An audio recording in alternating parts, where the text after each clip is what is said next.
Yeah, that's a good perspective. Thank you for that. Yeah, it's really interesting. You reminded me of a story when back in, what was that, 2021, when all the protests and riots were going on in Minneapolis. Remember, it was like all the stuff happening, right, surrounding like George Floyd and all this different stuff. And there was a lady I interviewed, and it's on YouTube, so I mean, this is a true story. She was very adamant against guns. Like, she thought they were the most vile things ever. No one should ever have a gun. And during this period, they had white supremacist groups that were walking up and down their neighborhoods, literally like beating people up. It was like something out of a movie, right? And it's like, okay, they were literally walking up and down the streets and kind of, harassing people and harming people. And I remember she told the story that there was a gentleman, a couple of people on the street that came out with their guns to kind of fight the people off, right? And so, of course, the people left because they didn't really want to go into a gun battle. They wanted to just kind of harass people and create fear. We talked about fear earlier.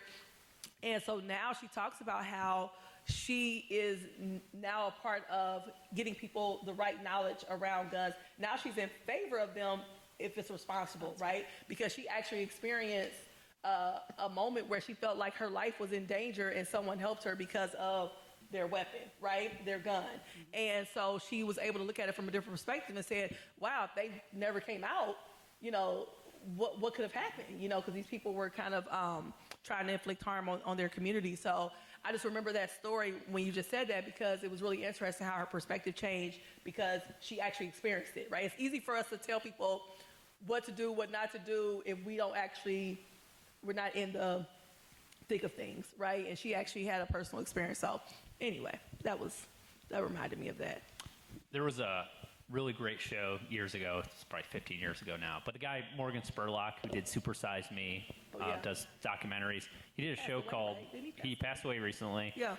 He had a show for a while called 30 Days. Did anyone ever watch that? Mm-hmm. So the concept was he would take someone from one perspective and they would go live with a family from another perspective. And almost every time, every once in a while it was a total disaster, as in like they just couldn't talk to each other. And I don't even think that was good TV. The best TV was it started as a disaster and they had these big arguments and it kind of moved together. And they did have somebody that was similar, and it actually came from a background where she had a friend or a relative that had died in a gun death and was very anti-gun and lived with a family. But she lived with a family that was pretty law-abiding. And she, they didn't totally agree at the end, but she understood a perspective of this isn't just all about waving around handguns. There's a cultural element to it that this family was kind of raising, and she saw how they took it very seriously. So they didn't totally agree at the end, but it was an interesting perspective and change of perspective for both of them, I think. Yeah, sometimes you have to live it, right? And walk in those shoes, per se. So go ahead. Thank you. All right, I'm going to take us back to our first topic. I think what was missed in the conversation is not only is the abortion topic about the actual issue of abortion, it goes deeper than that. First of all, this topic mainly affects only half of the population. It only directly affects women and how much more, how do I want to say this? We get passionate about this because it is a slippery slope in terms of control of women's bodies. Mm-hmm. When you start taking away women's rights in one area, what does it mean for other areas of women's health care? Women use birth control, for instance, for many different medical purposes, not just for birth control, because it is a hormonal thing, right? It helps you regulate hormones and it helps with other medical issues as well. So when you start taking that particular right to that medical care away, what happens to all of our other rights to medical care? And if that's regulated by the states, that takes away my ability as a woman to move to another state, it takes away my ability to move to another state if I need specific medical care that has then been taken away from me simply because I'm a woman and simply because I have the right reproductive organs. How do we put policy in place that actually protects healthcare and doesn't start stripping half of our population away simply because somebody wants to control what I can and cannot do? To my knowledge, men have access to literally every single medical intervention and medical procedure that we've invented. Women do not. So there's one specific issue there, but there is a whole host of other healthcare issues at stake when we don't look more deeply into what does the abortion issue mean for half of our population. And my ability to take care of my child, if I can't have access to the health care I need, how do I then take care of my family moving forward if I'm sick, injured, ill, and I don't have access to the care that I need myself? Yeah. That's a good question. That's a good question. Anybody want to, I mean, I have so many thoughts, but I don't want this to be about me. I think that's a great thing. Yeah, you want to comment first? I just actually have a little recommendation. Sometimes I don't have a good answer, but I've listened to something that's inspired me or has made me think. There's a podcast series called More Perfect. I don't know if any of y'all have encountered it, but it's really great. More Perfect, tackles Supreme Court decisions. And last year, it had 2 episodes, a 2-parter, and it spoke about what if this entire conversation were actually centered around women and their concerns, and really contrasting it with, back when Roe v. Wade was written, we had 9 men deciding that. The perspectives of women really weren't included. The decision itself didn't really center on women. A lot of it had to do with the doctor and privacy and protection there. And so it is excruciating to even consider, in the wake of the repeal, quote unquote opportunities. But if we can reframe these conversations in terms of what these mean to women in a way that we hadn't before, I think we might be able to secure these freedoms in a more enduring and more sustaining way. So I encourage you to listen to that. More Perfect, just the 2 episodes on abortion. It really made me think and kind of hopeful for this actually getting into women's hands. Yeah, I'm sorry. You were. Yeah, well, I just think it makes me think of the conversation we had about immigration, and what I was thinking during that conversation was, it goes back to what's the purpose of government? It's to govern and to make good laws and do good things. And if it's there to, if I'm going to shoot down this piece of legislation, it's actually really well written and really thoughtful, but because it's going to make me look bad or maybe cost me my Senate seat or a congressional seat, well, that's a problem. We're not really doing what's designed to do. And I think with regard to your concern, I think where we're at right now, it's messy right now. I think I hear what you're saying, that there's depending on the state you move to, you may not receive the care depending on how the law has been written for what you actually really need. It's not even an abortion really is on the table. It's just other stuff that you need. And, I think it goes to, for government, state and federal, you're there to write laws and pass legislation that's thoughtfully written and serves the neighbor. And if it's not doing that, then you're not doing your job. And we really need to, that's a calling, and it's a holy calling. We need to honor that. Yeah. I have very nuanced thoughts on abortion, and it would take a long time to go through. The only thing, I think that's an incredibly sympathetic point. I'm very libertarian, so I'm just often thinking of where personal rights are, even if in some cases maybe they lead to a worse circumstance, they still should, trump what other people are trying to do to me. The only perspective I want to give on that, so I'm from a fairly, grew up with an evangelical kind of Christian background. I'd say my mom, my grandma, my aunts, who are very politically all across the board in terms of their voting record, but are pretty much universally pro-life. They are not pro-life to go against what you said. They are pro-life because they believe that this is a real child, and at some point you have to draw the line of when it has actual rights. And they think that, I think they would say abortion is devalued how we look at the life of children. Now, you can totally disagree with them and say that's absurd. Of course a child has rights when it comes out of the mother, but then you're just arguing about the definition of when that is. Yeah. So I would just encourage people I love my mom, I love my aunt, my grandma. They're the greatest women that I know, and they're also some of the most pro-life people that I know, and it's not for any other reason than to them, they believe they are protecting children. And if you think of it from that perspective, then we have this much deeper conversation of how do we actually figure that out and do it with legislation. Yeah. And Katie, I think that's you, right, Katie, back there? Yeah. So, hey, You know, it's interesting because I always like to kind of, and I hate using the term stir the pot. I wish we could find a better one to just kind of, you know, ignite conversation, encourage conversation, right? Instead of stirring the pot. Can I agree. I'm sorry, just Yes. about 90% of children who are found to be special needs get aborted nowadays. When we find That was out. on here. We didn't get to that. Yes. Yeah, and you know, we're having a very nuanced conversation about this, and not of where you draw that line, but that is at least a little bit of a suggestion to me that we are societally devaluing life. Thanks for bringing that point up. That was on here. We did not get to it, but I appreciate you for bringing that up. What I was going to say is, Katie, I agree with everything that you said. The only part I always ask the question is when we say that the choices that we make, and women always get mad at me about this, so I apologize in advance. The choices that we make only impact us, right? We're the ones being impacted by it. I have 4 sons, right? And I think about the fact that there are situations where women make choices for both parents, right? And then this father now has no say in it, right? So I look at both sides of that when we talk about this conversation in regards of people having choices, right? Making the choices. How do we find this balance where, yes, it is a woman's body. I'm a woman. Of course, it's our body, right, to make these choices. But we are not the only ones impacted by our choices, in my opinion. And I know people have different thoughts on that.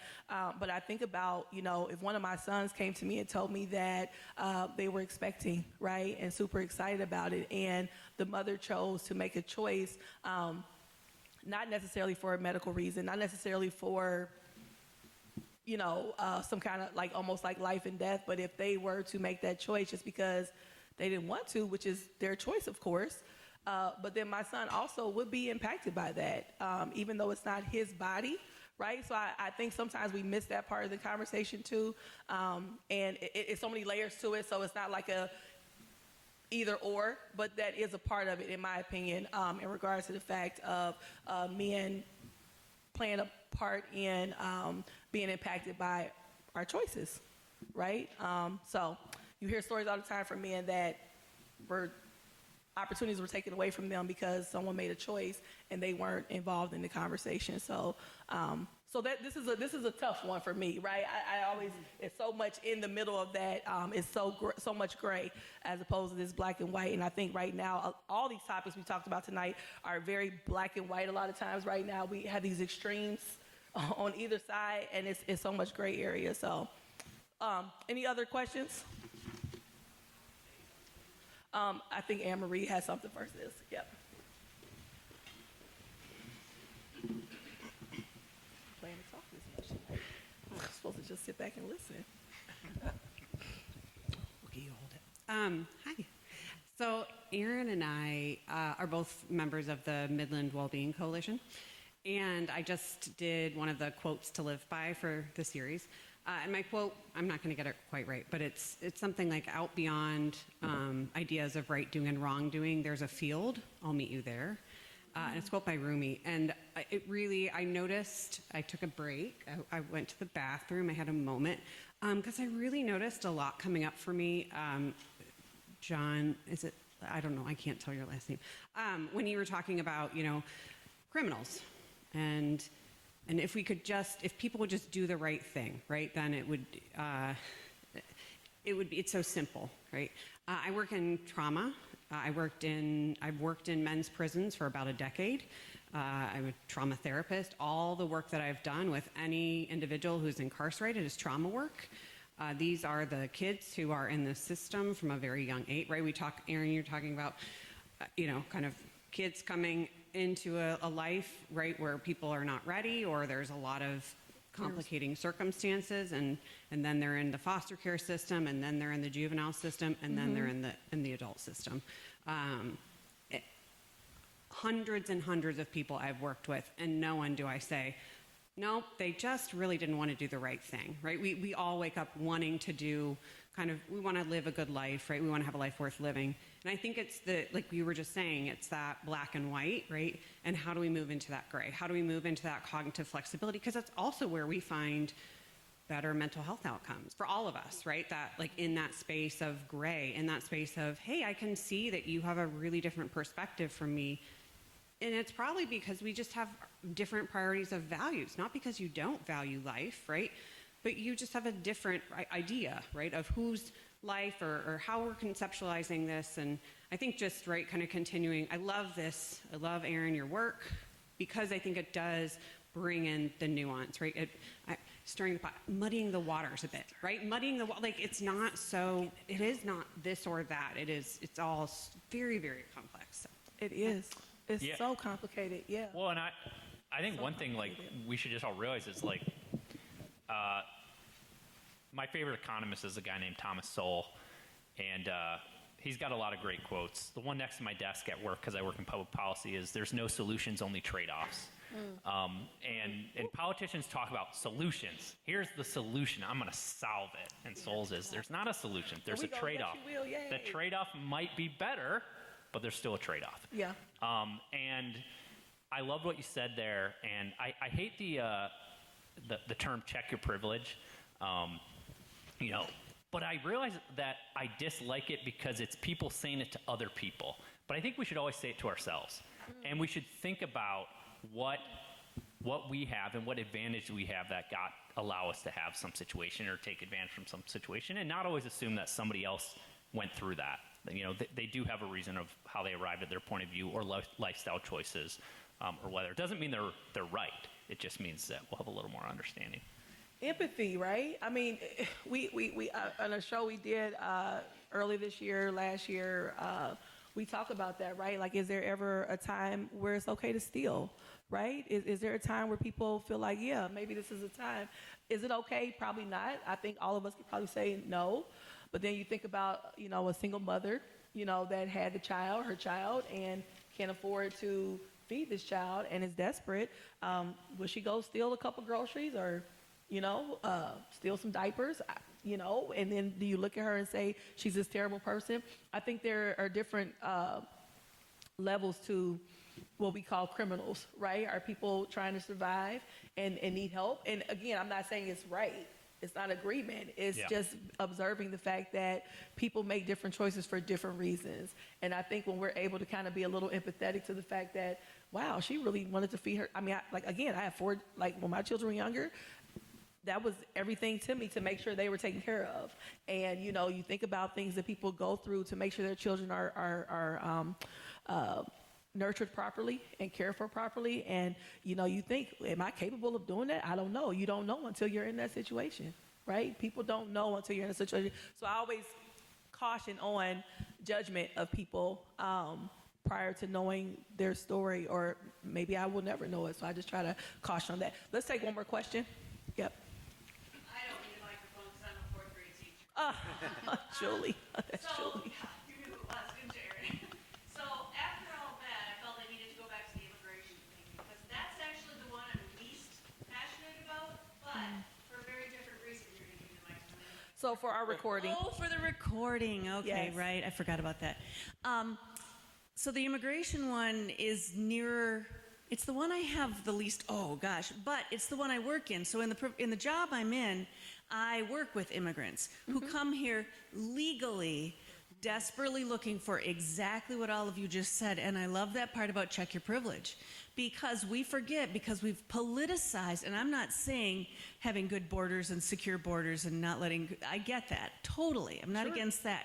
But we have no idea what they've gone through. And if I get emotional, it's because I'm thinking of one person I brought in a year ago. It's okay. But we've politicized immigration and why people come so much that we never step back and look at why they came and what they're running from or what they're fearful of. And the number of legal immigrants in this town or in this Great Lakes Bay area is huge. But because we hear about all the people coming in and how they're coming in illegally and they're doing all these horrible things that we hear that are crazy, as opposed to, yes, selling drugs. We forget that that person that just lives down the street, that doesn't understand English very well, you cannot make the assumption that they are here illegally just because they can't speak to you. Yes. And so I bring them in regularly in my job and watch and hear their stories and hear them tell me how long they had to travel across very dangerous places to flee the country where their children were threatened with horrible violence if their other children didn't sell drugs on the street. And so to your point about would I come in illegally if I had to and I was protecting my family? I don't know. I can't answer that. But it's that whole check your privilege. We have to stop just automatically judging whatever group of people, race, ethnicity, simply because we've heard stories about those bad people, and then judge the people that are here very honestly, very legally, just fighting for a place in what many of you said is what we consider the greatest place in the world. So sorry I got all passionate about that, That's but okay. we forget and we just automatically judge, and we got to stop doing that. Yeah. Aaron, Yeah. I would just like to piggyback on that comment and just share with the audience. Midland is a very unique community in terms of the number of resources that it does have here for people. And one of the resources, and this is a totally unsolicited advertisement here, but one of the resources is the Legacy Center. Yeah. And at the Legacy Center, they offer English as a second language. And That's what okay, I can't see.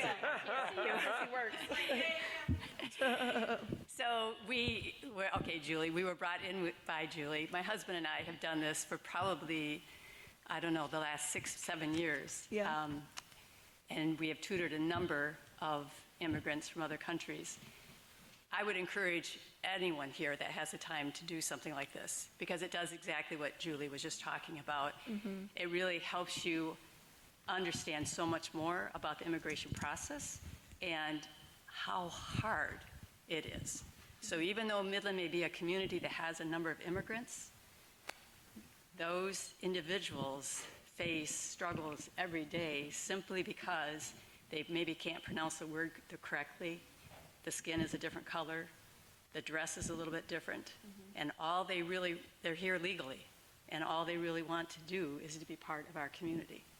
So it's just, my husband, I think, would vouch for this too, that he and I feel like we have learned more from them than what we've been able to give to them, because it's just given us a much better understanding of the world. Yeah, and we shouldn't lose sight, America is among the few countries, we are built on an idea. We're not built on an ethnicity or a religion or this type of group. It's on the idea of people coming around on this idea of the Constitution and what it means. And it's there aren't that many countries where you get married to somebody and you don't. I had no idea what my wife's ethnic background was or family background was when we got engaged. That's pretty rare. I was talking to one of my friends from college who was from a European country, and he was like, that's unheard of. My mom would know what their family structure was, and I think that's a lot more the norm around the world, and it's a great thing about our country. And the check your privileges, I was trying to convince my dad on this, who's different views, not quite as open to brought him here immigration. tonight. I know, yeah. He is a little bit more of a Fox News guy. And I kind of got him because I said, our family wouldn't have been allowed in with kind of the restrictions he wanted to see. But the other side was, I told him, like, these are people that really want to come to America. You don't travel that far and try to get in for the vast majority of the time, trying to take advantage of a country. It's because you're trying to better your situation. Awesome. Well, we have to stop. This is always the hardest part because this is when it starts to get good, when you have to stop. But I truly appreciate you all up here. I know some of you all were a little hesitant because of, the topics and things like that. And so I appreciate you all for being open and vulnerable in these spaces to discuss these topics. I truly appreciate it. Thank you to the audience as well. But appreciate you all for sharing and being so open and transparent. So I just like to leave us with the idea that, to not make so many assumptions, right, about each other and, what people think and what they look like and where they come from, have dialogue, ask questions, as opposed to making those assumptions, because we just never know, right? And when we do ask the questions and we share stories and experiences, we learn so much, right? And we're able to see that person from a different perspective and not just our assumptions. So I'm going to turn it over to our MC, and he's going to close out the night.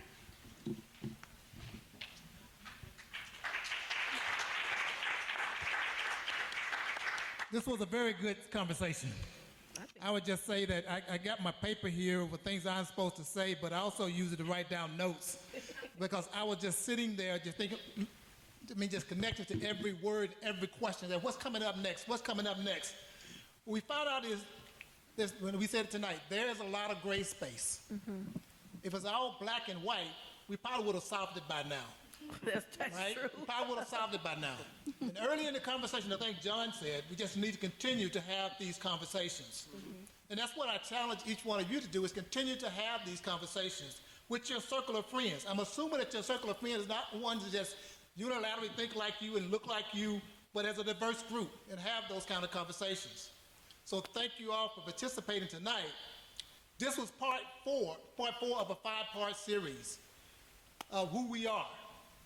The next series is January 21st, 2025, and it is We Are Human. We are human. So be back here to have that discussion with us, that we are human. Now, we also can't do this without partners. And I see some of our partners in the audience tonight, and there's partners from the Midland Community Foundation, Memorial Presbyterian Church, the Midland Cultural Awareness Coalition.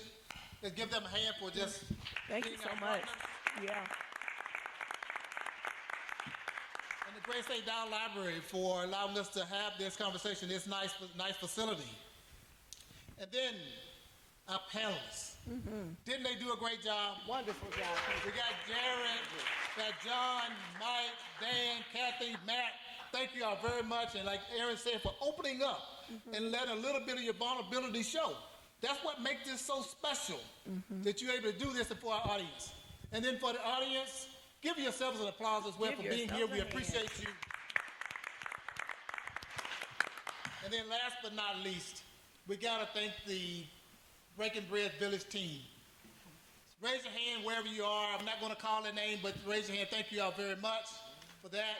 And I want to add really quickly too. We have a couple people here that came tonight to help us out, to volunteer as well. That and I want to just, I'm going to, and I know we said we're not going to say, but I want to say, our team is the baddest team. I'm really proud of our group, and we have been all over the Great Lakes Bay region, and they have showed up and showed out, and so I'm truly appreciative to every last one of you all. I know I say it, but I want to say it again, that I'm really thankful for you all, because we would not be able to do this. I could not do this by myself ever, and so I really appreciate each and every one of you all.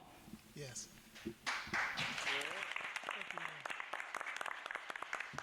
And then our fearless leader who just spoke, Ms. Erin Patrice. Just thank you very much for all that you're doing and for your passion of doing this and bringing people together. This is one lady you just can't say no to. You cannot. I don't know why people try. No, You're trying to, but you did. All right. But with that, though, this brings us to the close of this session. And all of y'all get home safely. Yes. Be careful. Get home safely. Thank you very much. Thank you all so much.